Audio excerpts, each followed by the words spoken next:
بسم اللہ الرحمن الرحیم۔ بہلول دانہ کا شمار۔ بہلول دانہ کا شمار ان لوگوں میں کیا جاتا ہے کہ جن کو اللہ تعالیٰ نے اپنی قربت سے نوازا۔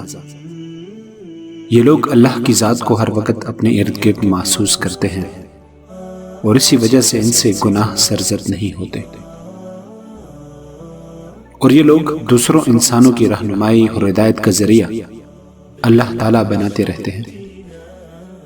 بہلول دانہ کے یوں تو بہت سارے واقعات ایسے ہیں جو بہت مشہور ہیں، لیکن ان کی طرف کچھ ایسے واقعات بھی منسوب کیے جاتے ہیں جن کے بارے میں یقین سے نہیں کہا جا سکتا کہ یہ حقیقت ہے یا پھر اس میں غلو کیا گیا ہے۔ قطع نظر اس بات کے کہ ان واقعات کی اصلیت کیا ہے، ان کے اندر جو سبق پوشیدہ ہے وہ انتہائی اہمیت رکھتے ہیں۔ آج ہم آپ کے ساتھ بہلول دانہ کا ایک مشہور واقعہ شیئر کرنے جا رہے ہیں۔ امید کرتے ہیں کہ آپ کو پسند آئے گا، لیکن آگے بڑھنے سے پہلے آپ سے گزارش ہے کہ اگر ابھی تک آپ نے ہمارا چینل سبسکرائب نہیں کیا تو ہمارا چینل سبسکرائب کیجئے اور گھنٹی کا نشان ضرور دبائیں تاکہ آپ کو ہماری نئی آنے والی ویڈیوز کے بارے میں بروقت اطلاع ملتی رہے۔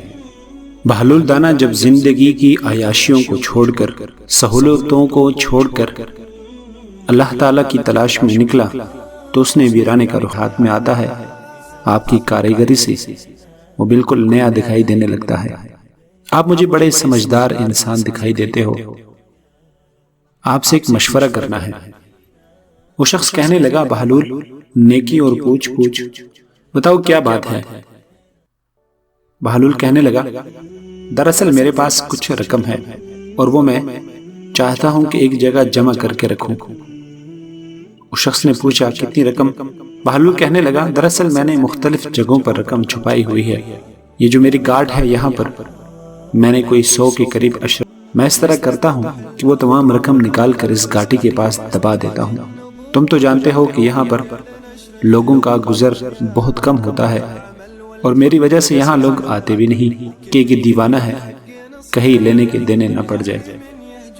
اس شخص نے فوراً کہا، بہلول تم نے بہت اچھا سوچا ہے، فوراً جاؤ وہ تمام رقم نکال کر یہاں دفنا دو، کیونکہ واقعی یہاں پر سے کوئی زیادہ گزرتا نہیں اور چوروں کا یہاں سے گزر ہوتا نہیں۔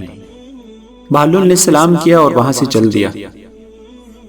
وہ شخص دراصل چور تھا اور اسی نے بہلول کا مال لوٹ لیا تھا۔ بہلول کے جانے کے بعد وہ شخص اٹھا اور فوراً بہلول کے ٹھکانے کی طرف بڑھا۔ اس نے تمام مال نکال کر دوبارہ اسی جگہ پر دفنا دیا۔ اس نے یہ کام اس لیے کیا کہ بہلول جب باقی رقم جمع کر کے واپس آئے گا اور یہاں دبائے گا تو اس رقم کو نہ پا کر ممکن ہے کہ وہ باقی رقم بھی یہاں نہ دفنا دے، اس لیے اس کا اعتماد ختم ہو جائے گا۔ تو میں رقم دفنا دیتا ہوں تاکہ جب وہ واپس آئے